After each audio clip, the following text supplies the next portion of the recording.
Суудлууд хийчихв те.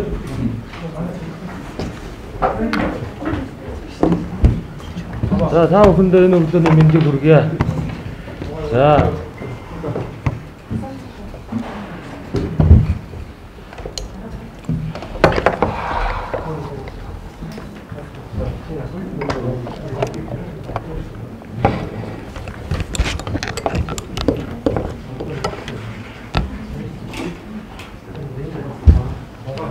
ярьчих уу?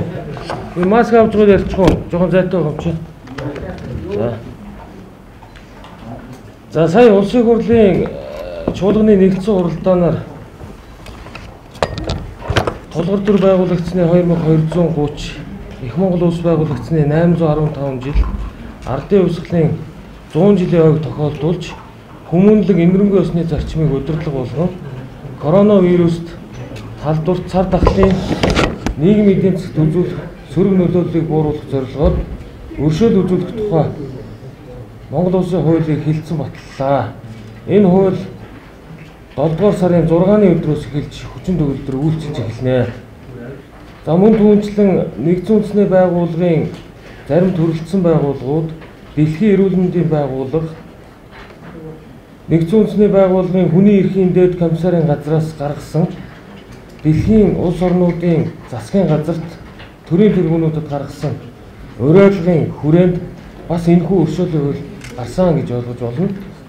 За уг уриалгад төр засгийн зүгээс эрхчлөө хасах цагдаа орох явдлыг аль болох хязгаарлах, нийгэм ялангуяа хит их ачаалалтай хорих байгууллагуудад хоригдож байгаа хоригдлуудын тоо бууруулах, хорих ялаас өөр төрлийн хариуцлагын арга хэмжээ авах хүчин чармаалтаа нэмэгдүүлэхийг уриалсан байгаа бас. Энэ уриалгыг үндэслэж энэ өршөөлийн хууль бас гарсан гэдгийг энэ ташрамд хэлье. За өршөөл үзүүлэх тухай хууль 5 бүлэг 13 зүйлтэй нөгөө маргаашнаас хүчин төгөлдөр үйлчилж эхэлнэ. За өршөөл үзүүлэх тухай хууль нь 2017 оны 6 сарын 30-ны өдрийн 24 цаг тэг цаг минутаас өмнө 2002 онд баталсан эрүүгийн хууль болон 2021 оны 6 дугаар сарын 24-ний өдрийн тэг минутаас өмнө 2015 онд баталсан эрүүгийн хууль заасан зарим гэмтэрэг болон зөрчлийн тухай хууль заасан зарим зөрчил үйлдсэн хүн хуулийн этгээдэд хамаарах бөгөөд өршөөлт хамааруулах гэмтэрэг зөрчил үйлдсэн хүний хэрэг бүртгэлд мөрдөн байцаалтын болон шүүхээр хянан хэлцэх шатнд байгаа хэргийг хэрэгсэхгүй болохоор энэ хуулийн зохицуулалт оршиж байгаа. За ялаас өршөөн хэлтрүүлэхэд ялтан эрүүгийн хэргийг хэрэгсэхгүй болоход ялагдагч гэмтэргийн улмаас учруулсан хохирлоо нөхөн төлсөн эсвэл нөхөн төлгөө илэрхийлсэн байхыг шаардаж байгаа. За ФАТО буюу мөнгө угаах терроризмтэй тэмцэх олон улсын байгууллагаас өгсөн зөвлөмж ФАТМын өмнө Монголын засгийн газраас амласан амлалтуудын хүрээнд энэхүү өршөөлийн хууль одоо бас гарсан гэдгийг хэлье. Өөрөөр хэлбэл мөнгө угаах, терроризмыг санхүүжүүлэх, үе олноор нь хөнөөх зэвсэг дэлгэрүүлэх, түүнчлэн гэмтэргийн суурь гэмтэргүүд болох татвар төлгөөс зайлсхийх, авилга албан тушаалын гэмтэрэг, цахим мэдээллийн аюулгүй байдлын эсрэг гэмтэрэг зэрэг төрлийн гэмтэргүүд нь энэ өршөөлийн хуульд хамрагдаагүй. За мөн хүний бэлгийн эрх хэрэгчлөө, халдшгүй байдлын эсрэг гэмтэрэг, хүүхдийн эсрэг гэмтэрэг, эдийн засгийн эсрэг гэмтэрэг, үндэсний аюулгүй байдлын эсрэг гэмтэрэг, хүн төрөлхтний аюулгүй байдал, инх тайвны эсрэг гэмтэргийг бүлгээр нь за хүнийг алгах гэмтэрэг, галт зэвсэг хууль бусаар бэлтгэх, мансууруулах юм сэтгцс нөлөөд бодис, тэдгээрийн түүхийн эдийг тариалах, худалдаалах, хэрэглэх, орон байраар хангах, за мөрөөдө тоглоом зохион байгуулах, нотгоромтыг хуурамчаар үйлдэх, устгах, байгаль орчныг бохирдуулах, соёлын бие төвийн хууль бус худалдааг зохион байгуулах, зуучлах зэрэг 38 төрлийн гэмтэргийг за өмчийн эсрэг гэмтэрэг болон мансууруулах юм сэтгцс нөлөөт бодисыг хууль бусаар ашиглах, цэргийн эд хөрөнгийг санаатаа устгах гэмтэх зэрэг 19 төрлийн гэмтэргийн хүндрүүлэх бүрэлдэхүүнийг мөн өршөөлт хамруулаагүй. За түүнчлэн өмнө нь өршөөл үзүүлэх тухай хуулийн дагуу хорих ялаас чөлөөлөгдснөөс хойш санаатай гэмтэрэг үлдэж хорихаа шийдгүүлсэн хүнийг энэ удаагийн өршөөлийн хуульд хамруулахгүй байхаар хуульчилж өгсөн гэдгийг хэлье.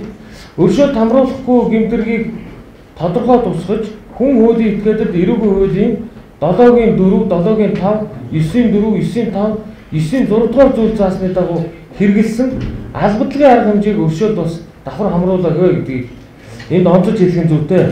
За өршөөлт хамааруулаагүйгээс бусад гэмтэрэг үлдэж шүүхээс 5 жил түүнээс бага хугацаагаар хорих ял оногдуулсан эсвэл эдлээгүй үлдсэн ял нь 5 жил түүнээс бага хугацаа үлдсэн бол 20 ялыг зорчих эрхийг хязгаарлах ялаар солих бөгөөд 20 ялын эдлээгүй үлдсэн ялыг зорчиглийн эрхийг хязгаарлах ялаар солиход ялт нь байнга оршин суух газартай байхыг шаардж байгаа.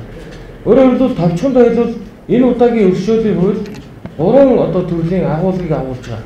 Нэгдүгээр өршөөд хамруулахаар заагдсан тэр эрүүгийн хуулийн тусгай ангийн зүйл хэсэгт байгаа гэмтэргийг шууд өршөө хэлтгүүлж эрүүгийн хууль энэ өршөөлийн хууль үйлчилж эхэлсэн 7 дугаар сарын 6-ны өдрөөс шууд ялаас чөлөөлөх нэг хэсэг байна. За хоёр дахь нь тодорхой төрлийн өршөөд хамруулах гэмтэргүүдээр тус бүрээс нь 2 жилийг өршөө хэлтрүүлж хасгаар хуульчилж өгсөн. Гурав дахь нь сая хэллээ тодорхой төрлийн гэмтэрэг үйлчлэх этгээдийн ялын хугацаанд эдлээгүй ялын үлдсэн хугацаанд 5 жил дотроо байгаа тохиолдолд тухайн ялыг нь зорчигчийг хязгаарлах ялаар гэж өөрчлөхөөр ингэж өршөөлийн тухай хууль туссан байна. Энэгээр юу хэлэх гэж байгааг бол Монгол улсын эрүүгийн эрх зүйн ялын бодлогод ер нь өөрчлөлт орж байгаа. Хүн бүрийг шарамжуулан хорих гэдгээс илүүтэй тухайн хүн ажил хөдөлмөрөөр эхлэх, сурч боловсрох эрхээ эдлэх, гэр бүлдээ байх, гэр бүлээ тэжээн тэтгэх төр үүргээ биелүүлэх тэр боломжийг төрөөс олгож зорчих эрхийг хязгаарлах ял буюу цахим бугуурчийг зүүлгэж тодорхой маршрутын хооронд тэр хүн ажил хөдөлмөр эрхлэх тэр боломжийг нь олохоор энэ удаагийн өршөөлийн хуулийн онцлог тодорхой гарч ирж байгаа гэдгийг хэлье.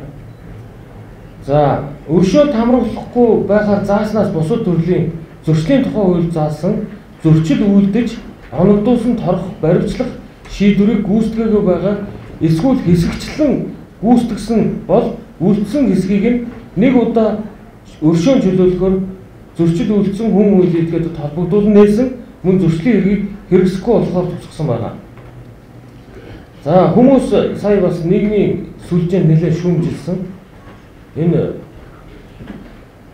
замын хөдөлгөөний аюул байдлын журам зөрчсөн торгуулийг нэг удаа өршөө хэлтрүүлж байгаа нь бусад хуулиа биелүүлж дүрмээ гүйцэтгэж явсан хүмүүс бас ийм ялгамжтай байдлыг үүсгэж байна гэх.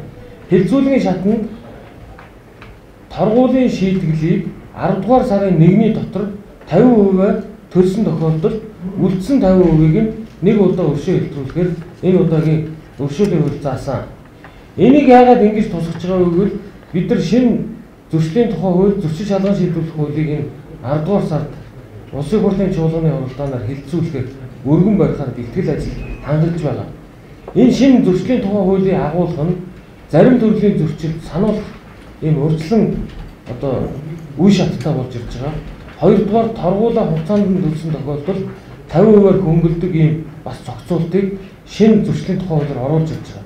Тийм учраас одоо энэ үлдээд байгаа зөрчлийн төлөөгүй энэ шийтгэлээ цаг хугацаанд нь төлж бүгд хууль дүрмээ барьдаг энэ бас эрх зүйн шинэ зөрчлийн орчин үүсгэж байгаа гэдгийг бас та бүхэнд урьдчилж хэлье. За зөрчлийн тухай хуульд хамруулаа тухай хууль заасан байгаль орчин амьтан ургамлыг хамгаалах журам зөрчсөн зөрчил. За үнэт цаас, банк санхүү, гайл татвар, мэргэжлийн хяналт, даатгалын журмын эсрэг зөрчил, гамшигаас хамгаалах тухай хууль зөрчих зөрчил, хог хаягдлын тухай хууль зөрчих зөрчил, архитектур согтуулагчтай тэмцэх тухай хууль зөрчил, садар самуу явдалтай тэмцэх тухай хууль зөрчил, хүүхдийн эрхийг зөрчих зөрчил, Монгол улсын иргэнд газар өмчлүүлэх тухай хууль заасан зөрчил, Монгол улсын хилийн тухай хуулийг зөрчих зэрэг нийт 2 бүлэг 38 зөрчлийг өршөөлийн хууль хамруулав. За түүнчлэн зөрчлийн тухай хуулийн 14-7 заасан зөрчил үйлдсэн хүн энэ хуулийг 2021 оны 10 дугаар сарын 1-ний дотор торох шийтгэлийн төлбөрийн 50%-ийг төлсөн бол үлдсэнийг нь өршөөн чөлөөлгөр байгаа. За өршөөд үзүүлэх тухай хууль заасны дагуу эрүүгийн хариуцлагаас өршөө хэлтрүүлсэн, чөлөөлсөн, хэрэгсэхгүй болгосон, мөн зөрчлийн шийдвэрлэлээс өршөөн чөлөөлсөн, зөрчлийг хэрэгсэхгүй болгосон нь хүн хуулийн этгээдийн үйлдсэн гэмтрэг зөрчлийн улмаас бусдад учруулсан хохирол, хор уршгийг нөхөн төлөх үүргээс чөлөөлөхгүй байгаа гэдгийг бас энд ашигт хэлье. Хэдийгээр өршөөлийн хууль хамрагдсан ч гэлээ гэмтрэг зөрчлийн улмаас бусдад учруулсан хохирлоо төл гүүрг нь хэвээр хадгалагдаж байгаа. А мөн энэ гэмтрэг зөрчлийн улмаас хохирсон хохирчдын үед хохирлоо нэхэмжлэг хэрхэн нээлттэй үлдэж байгаа гэдгийг хэлье. За өршөөл үзүүлэх тухай хууль заасны дагуу шууд судлагдах буюу өршөө хэвтрүүлэх одоо 20 ангид ял эдэлж байгаа хүмүүсээс 157 эрэгтэй, 3 эмэгтэй, нийтдээ 160 хоригдол маргааснаас эхлээд шууд чөлөөлөгдөнө. Энэ шүүх очиж энэ бас чөлөөлөх ажлыг зохион байгуулах. За үлдсэн эдлээгүй үлдсэн ялаас нь 2 жил хасагдаж судлагдах 168 эмэгтэй, 168 эрэгтэй, 16 эмэгтэй, өсвөр насны нэг нийт 184 хоригдол нийт судлагдж байгаа ялтны тоо 344 хоригдол болж байна. За 2 жил нь хасагдаж байгаа боловч хоригхалаа үргэлжлүүлэн эдлэх эрэгтэй 348, эмэгтэй 17, нийт 365 ялтан байна. За 5 ба түүнээс доош жилийн хоригхалаар шийтгүүлсэн хоригдлуудын хоригхалыг зорчих эрхийг хязгаарлах ялаар солих хэрэгтэй 1086, эмэгтэй 41, өсвөр насны 3, нийт 1130 хоригдол энэ зорчих эрхийг хязгаарлах ялаар хориг ялаар солиулахын боломж үлдэж байна. За өршөөлт хамрагдах нийт хоригдлын зүйл ангаар нь авч үзэх юм бол эрүүгийн хуулийн тусгай ангийн хүний амийг болгоомжгүйгээр хохирох буюу 16 зааснаар 14 хоригдол, өмчийн эсрэг гэмтрэгт холбогдож ял шийтгүүлсэн 739 байна. За авилга албан тушаалын болон бэлгийн эрхчлөөний гэмтрэгт энэ удаагийн өршөөлийн хууль одоо хамраагүй тусаагүй гэдгийг бас түрүү би онцолж хэлсэн. За хорхоос өөр төрлийн ял шийтгүүлсэн бас нэлээдгүй тооны хүмүүс байдаг. За энийг би бас тодорхой тоогоор нь та бүхэнд хэлье. Хорхоос өөр төрлийн ялаар шийтгүүлсэн 3682 ялтнаас өршөөлт хамруулахгүй гэмтрэг үлдэж торох ял шийтгүүлсэн 118, нийтэд тусдаа ажил хийх ял шийтгүүлсэн 6, эрх асах нэмэгдэл ял шийтгүүлсэн 2, нийт 126 ялтан хамрагдахгүй үлдсэн 3600 орчим ялтан энэ хорхоос өөр төрлийн ял эдэлж байгаа хүмүүс энэ удаагийн өршөөл хамрагдаж хорхоос өөр төрлийн ялаас чөлөөлөгдөж байгаа гэдгийг бас та бүхэнд хэлье.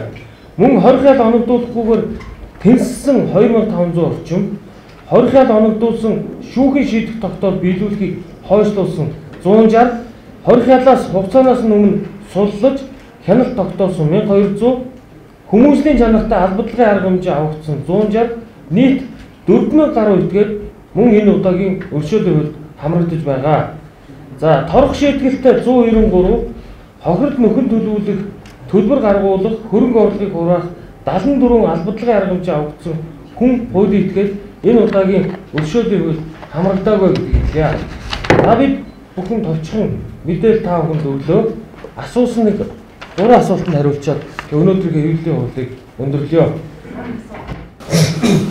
Миний ярих заяа би сэтгүүлчээр 24 жил за би энэ таны өнөөдөр надад нэг минут өгч хэвлэлийн хууль би сэтгүүлчийнхаа зүгээс болоод эрхэм тэмдэглэл аваад ирсэн юм аа. Би эрүүгийн хуулийн 24 дугаар зүйлийн 10 зүйлийн 4-р хэсгийн хохирлжуулаад 2 жил 7 сар болж байгаа юм аа. Би ээжигээ алдсан өөрөө болоод миний охин хүндэвтэр гинцсэн байгаа. За өнөөдрийг бодлогын хэрэгтэн шоронд харагдаж байгаа хэдий ч шүүхийн шийдвэр гүйцэтгэхээр за нийслэлийн шүүхийн шийдвэр гүйцэтгэх газар, ерөнхий газар сайн таньж ч гэсэн би өөрөлдөх дараа өгсөн боловч өнөөдрийг хүрч хохирол болоо бэ.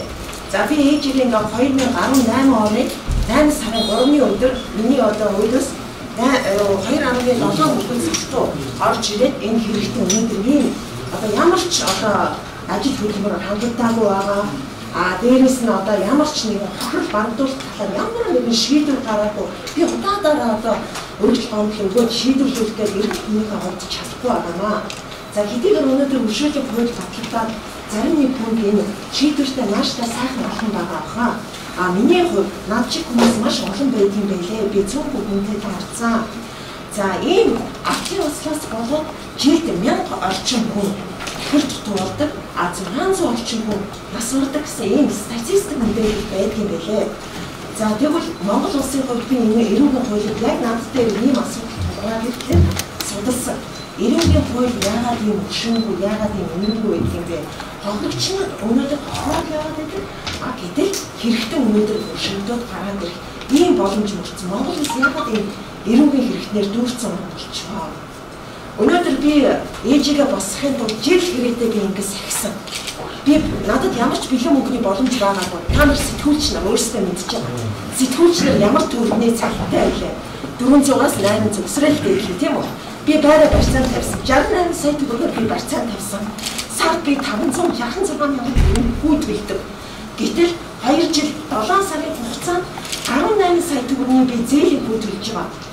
Энийг би төлөөд өгөөч гэж би гэмт хэрэгээс юулаа гэмт хэргийн хохирогчдод нөхөн олгох журам хамруулж өгөөч. Эсвэл засгийн газрын тэр нөөц сангаас олгох журам хамруулж өгөөч гэсэн энэ холбогдох бай эрүүгийн хуулийн 27-гийн 4 заагдахгүй байна гэсэн.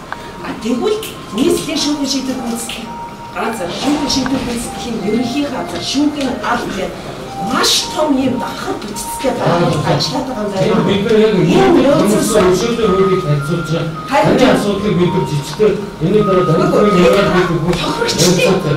Та ингэж энэ манай яамаас зарсан хэмжээ өгдөг зөвхөн нэг юм асуудал биш дараа таны асуудал шийддэг байхгүй. За усал зөвхөнтэй асуудал. Тэгэхээр шийдэх байгаас нь яаж анхаарч байгаа вэ? Та судалж байгаа боловсролыг хянахгүй залингийн гэмтрэгтэй хүмүүс байна. За нэгдүгээр залингийн гэмтрэгт яаж шийдвүүлсэн хүмүүс энэ удаагийн өршөөлийн хуульд ердийн бүрэлдэхүүнтэй залингийн гэмтрэг үүсгэн хүмүүсийн тухайд зорчигрыг хязгаарлах ялаар сольж байгаа. Хүндрүүлэх бүрэлдэхүүн дээр энэ өршөөлийн хууль тусаагүй гэдгийг хэлээ. Хоёрдугаарт энэ суллагж байгаа хүмүүсийн тухайд ялангуяа зорчигрыг хязгаарлах ялаар шийдвүүлж байгаа тохиолдолд бүх зорчигрыг хязгаарлах ял эдэлж байгаа хүмүүс бүгд шүүхийн шийдвэр үүсгэх байгууллагын цахим хяналтанд байна. За нэгдүгээр тэр хүн хохирлоо төлсөн буюу төлөхөө илэрхийлсэн байх ёстой. Хоёрдугаарт тэр хүн өөрийн гэсэн тодорхой оршин суух хаягтай байх ёстой. За гуравдугаарт тэр хүн зорчигрыг хязгаарлах ялаар тогтоосон хязгаарт ажиллаж амьдрна гэдгээ бүлээн зөвшөөрч энэ одоо ялаа солиулна. За энэ бол сумын төв дээр сумын төвийн тойргоор радиус татаад тэр хүний цахим бугууч нь мэдээллийн сан суугдана. За энэ хүрээнд ойртсон тохиолдолд цэмгээ багасгасан тохиолдолд за мөн биеийн дулаан мэдрэх боломжгүй болгож гараасаа мултсан тохиолдол болгоно шийдвэр гүйцэтгэлийн байгууллагаас яаралтай очиж тэр хүнийг таслан зогсоож зорчигрыг хязгаарлах ялыг 20 ялаар солино. За Улаанбаатар хотын тухайд ажил гэр хоёрынхоо маршрутыг тодорхой оруулж ирээд тэр маршрутын дагуу тэр хүмүүс явах юм боломжийг нээж өгнө.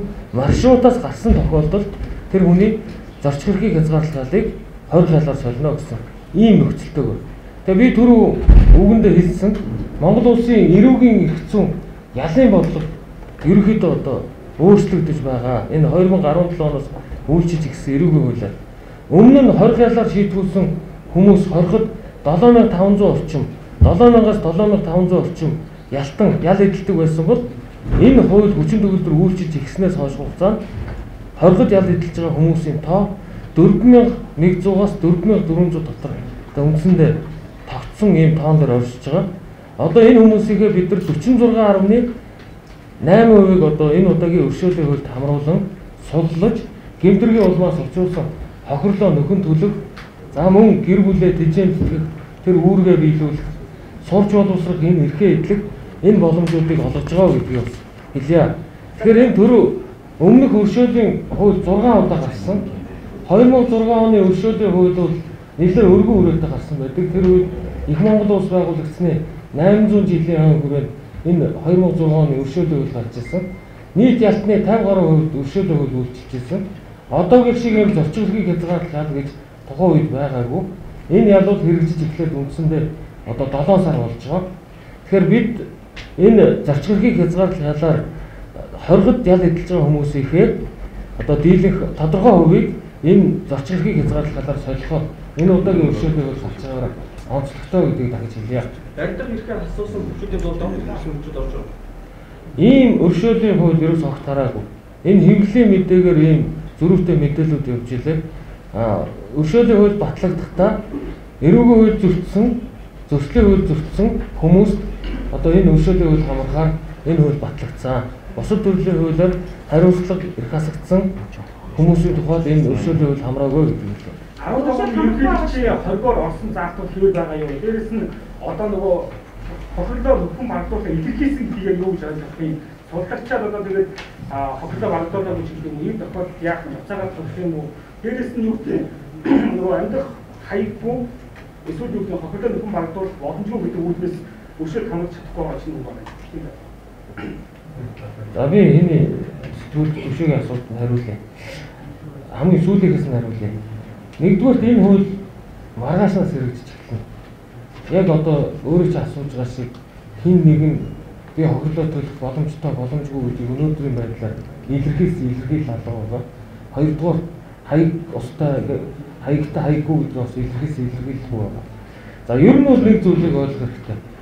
Хохирлоо нөхөнд төлсөн эсвэл нөхөн төлөхөө илэрхийлсэн гэсэн ийм хоёр нөхцөлийг оруулж ирсэн.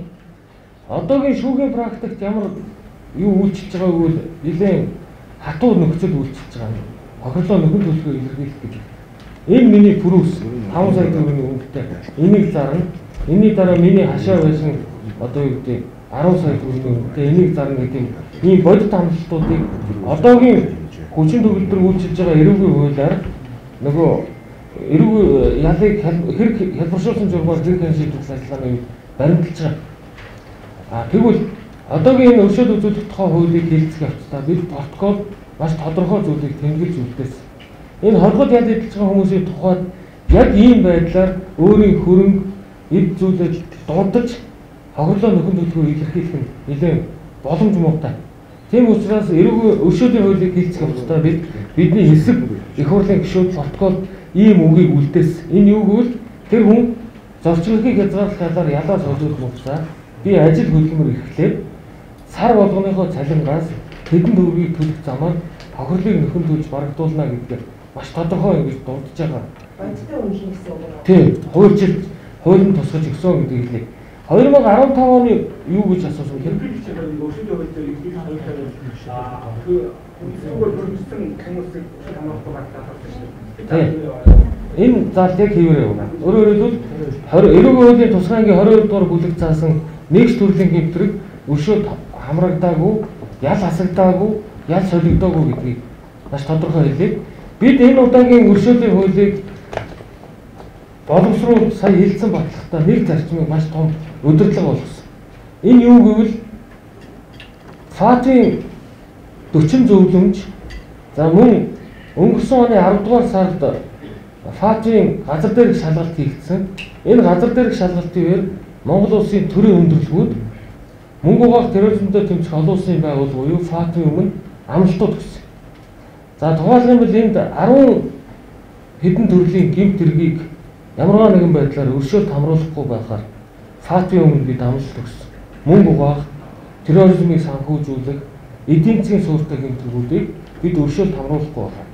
Мөн цаашлаад байгаль орчмыг сүйтгэх, мод огтлох, контрабанд хийх, за тэгээд заллим эхлэх, хулгай гэх мэт энэ хэрэгүүдийг бид өршөөлт хамруулахгүй ийм амлалтуудыг өгсөн. Харин нэгдсэн үндэсний байгууллагын зарим төрөлцсөн байгууллагууд болон дэлхийн эрдэмтдийн байгууллагын өгсөн уриалгын хүрээнд зарим төрлийн одоо эрдэм бүрэлдэхүүнтэй гэмтэргүүдийг ялыг ялаар солих байдлаар шоронд байгаа энэ төвлөрөл, хориг ангид байгаа төвлөрлийг бууруулах, за цаашлаад тухайн хүмүүс хөдөлмөр эрхлэх, совчолуулсрах, хохирлоо нөхөн төлөх энэ боломжуудыг төрийн хяналтанд ор хийж гүйцэтгэх ийм боломжтой ялаад солихоор зорж одоо солих ийм агуулгаар энэ удаагийн хууль батлагдсан гэдэг юм. За нэг асуултанд хариулаад тэгээ өнөөдрийн хэвлэлийн урлагийг өндөрлөе. Юу гэсэн асуулт? Энэ жолооч нарын нөхцөлтэй холбоотойгоор зөрчлийн Тэгэхээр одоо 10 сарын 1-нд 50% төлөөгүй бодвол тэдгээр хүмүүс яаж хийлээ өгөө. Тэгээд мөн өндөр настай хүмүүсийг бас арга гэрээс нь одоо ингэж чөлөөтэй судалж өгөөж гэдэг хүсэлтэй тавьсан гэж байна. Өндөр настай хүмүүс одоо өөрөөр хэлбэл одоо хүүхдүүд нас сургуулийн байгаа хүмүүс энэ одоо хөлийг хамжиж байгаа юм. Үүний асуудал жодооны эрх сэргээж байгаа гэж ойлгож байна. За ер нь би хариулъя те. Тэр сая та асуултаа жоохон буруу тавьж шүү. Энэ зөрчлийн тухай хуулиар зөрчил үүссэн хүн хуулийн этгээдэд шийтгэл ногдуулдаг, ял оногдуулдаг. Шийтгэл ногдуулдаг. Торох шийтгэлтэй 73 тэрбум төгрөгийн торгуулийн шийтгэл төлөгдөг байна. За мөн шүүхийн шийдвэрийн дагуу 1.9 тэрбум төгрөгийн төлөв зохих төлбөр бас төлөгдөг байна. Ингээ үндсэндээ 76 орчим тэрбум төгрөгийн торгуул шийтгэл төлөгдөг байна. За эдгээр шийтгэлийн нөгөө зөрчлийн хуульд хамруулахаар заасан, өршөөлийн хуульд хамруулахаар заасан шийтгэлүүд буюу тэр дундаа энэ шийтгэлийн 93 орчим хувь замын хөдөлгөөний аюулгүй байдлын журам зөрчил буюу одоо замын хөдөлгөөнд оролцохдоо дөрвөн зөрчсөн зөрчлийн улмаас 93 орчим буюу 70 орчим тэрбум төгрөг нь зөвхөн энэ торгуулийн шийтгэл байна.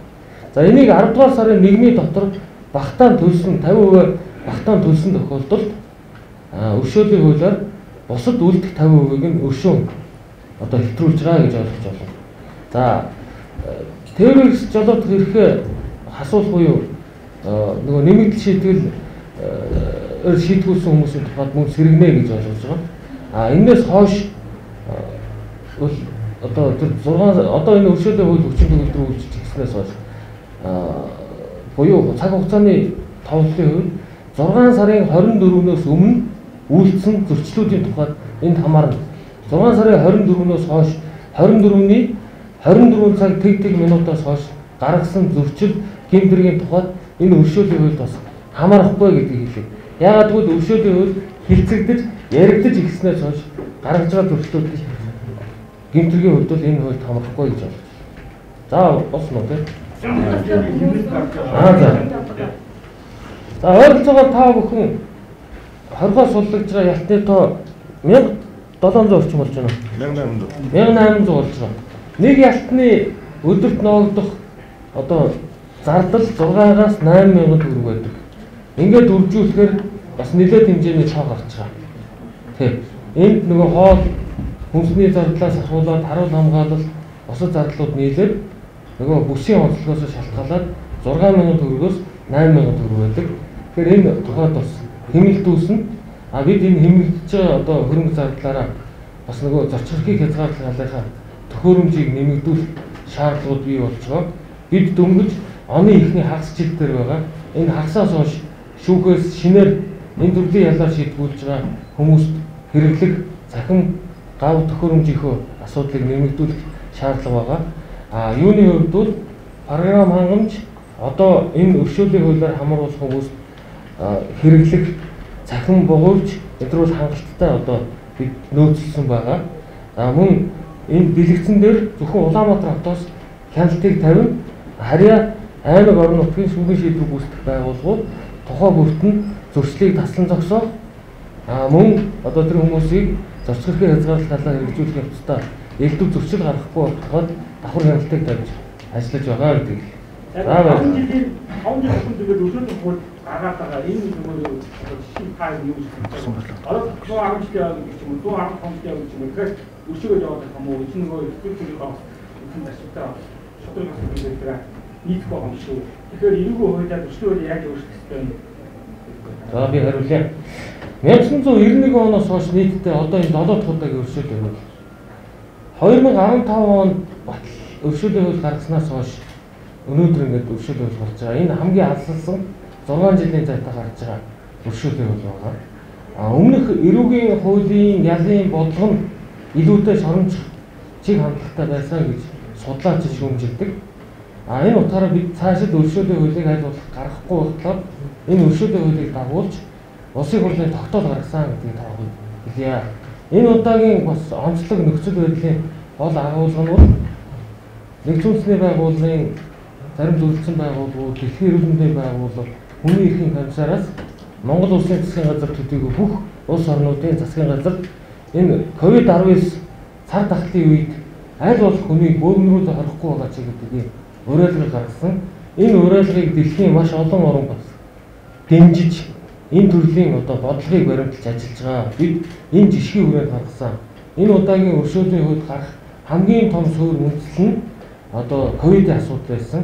Сая баримтлах одоо шийдэгд хэлэлцүүлдэг баримтлах байранд ковид гараад бараг тэнд хоригдчихсэн шийдэгчдийн хэдэн ковид туслаа? 86 орчим хувийн туссан. 86% нь ковид туссан. За бид амжиж бас нэг тухайн хүмүүс тарьсан байсан тулдаа бас элдв хүндрэл гаргалгүйгээр идэгсэн. Тэгээд цаашид энэ нэг 20 ангийн нэг онцлогод хянагч шүүх шийдвэр гүйцэтгэх байгууллагын ажилтнууд энгийн амьдралын бүсээс хаалттай амьдралын бүс рүү очиж тэр хүмүүс хоорондоо контактд ордог. Тэгээд хэд 20 ангиуд дээр нэг ковид дэлгэрхээр ташраараа тусаад ийм аюултай нөхцөл байдал үүсэж байгаа. Тэгээ манай 20 ангид бас өндөр настай суур өвчтөй ийм хүмүүсийн хувьд бас нэлээдгүй байдаг. Энэ удаагийн өршөөлийн сонирхуулж хэлэхэд 25 хүүхэд энэ өршөөлийн хувьд хамарч байгаа. Цаана нь 2 хүүхэд яг шүүхөр шийдэгдсэн ялаа идлээд үлдчихэж байгаа. Нэг нь хүнийг санаатай алдсан гэж үлдсэн. Насан туршаагүй ялтан. Нөгөөх нь зохион байгуулалтын гэмт түлхэглэлийн гишүүн гэж шүүхээс ял шийдвэрсэн. Энэ хоёр насан туршаагүй одоо хүүхдийн тухайд 20 ангитай үлдчихэж байгаа. Бусад хүүхдүүдийг бүгдийг энэ удаагийн өршөөлийн хувьд хамруулахыг зорьсон. За эмэгтэйчүүдийн 20 ангид ял эдэлж байгаа хүмүүсийн бараг 40-60% намжсан. 60% нь энэ удаагийн өршөөлийн хувьд хамарч байгаа. Гарцаа байхгүй их хэмжээний залилан хийсэн, хүнийг санаатай алсан, олон үйлдэлтэй хулгай хийсэн хүмүүсийн тухайд эмэгтэй хоригдлуудын хувьд энэ удаагийн өршөөлийн хувьд хамруулаагүй гэдгийг бас хэлье. За баярлалаа.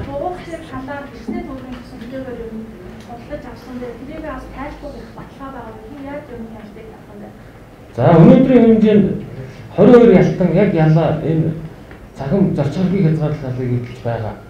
За энэ одоо цахим бугуурч нь өөрөө гант хороостой тасалсан тохиолдолд шууд сигнал шийдвэр гүйцэтгэх байгууллагын төв серверийн дэлгэцэн дээр тэд дугаартай ялтан одоо бугуурчаа таслаа эсвэл мулталж дулаан мэдрэхэ боллоо гэдэг ийм мэдээлэл цаг тухайд ирж идэг. Энэ тохиолдолд хамгийн ойр байгаа байршилд байгаа шийдвэр гүйцэтгэлийн байгууллага нөгөө хүнийг дайсан баримтлах ажлыг зохион байгуулдаг. Энэ мэдээлэлд алдаа гарсан тохиолдолд одоогоор илрээгүй байгаа. 86% нь коронавирусын халдвар авсан гэж байна. Одоо энэ бичний хүн коронавирусын халдвартай байгаа вэ? Насаарсан ял эдэлж байгаа хүмүүс байгаа юу? Одоо мөн өвчлийн бэрхшээлтэй ял эдэлж байгаа хүмүүсийн яаж туссан бэ?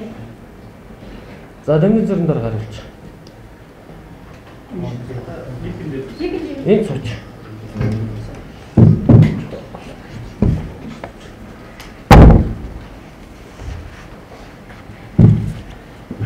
Шүүхийн шийдвэр гүйцэтгэх ерөнхий газрын тэргүүн дэс дараа бригадын генерал Дамжин.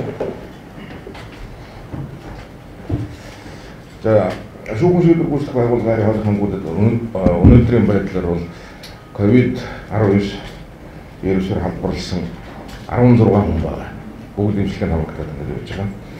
За зөрчлийн хуулиар баримтлах шийдвэр гарсан байсан нийтдээ юуны Улаанбаатар хотын баримтлах төв буюу баримтлах байр гэдэг хоёр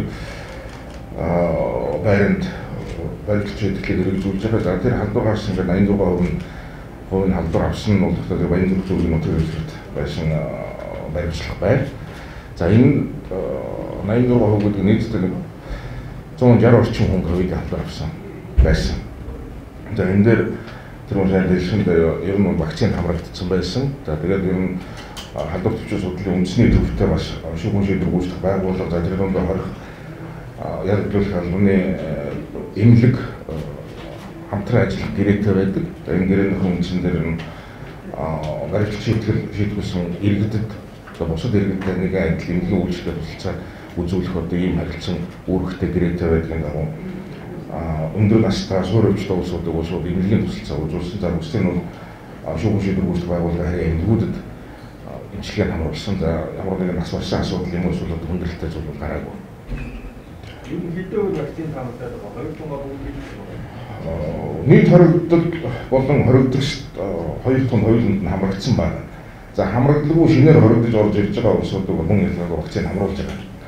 За сая дээр шүүгчдийн улс байгууллагын харьяа хангууд дээр халдвар гарсан тохиолдлууд нь ер нь 3 анги дээр 4 анги дээр гарсан. Энэ нь дандаа өдөр тутмын хөдөлгөөн хийж байдаг. Цагдаа хорих байр, за дамжуун өнгөрүүлэх байр, баримтлах байр зэрэг өдөр тутмын хүн шинээр хоригдож байдаг, суллагаад гарч байдаг юм тогтмол хөдөлгөөн хийгддэг ийм ангууд дээр бол халдвар гарсан байна. За бусад орон нутгийн хорих ангууд дээр бол одоо ийм тохиолдол гараагүй байна. За ангуудын хувьд бол 2 анги дээр мөн халдвар гарсан. Тухайн үед нь бас анх хэмжээ юм авсан. Ямар нэг эсэлгүүгээр юу яшиншиг хамруулаад идэгсэн байна. За өнөөдрийн байдлаар бол одоо дөрвөн бэйсэн дээр 15 хоригдлого имчилгээ хамруулж байгаа. Өөрөөр бол одоо талбар гарсан гэж байхгүй байгаа. Нэг багс юм нөлөөлөл үүрэг тооцоолж ирсэн үү? Сайда энэ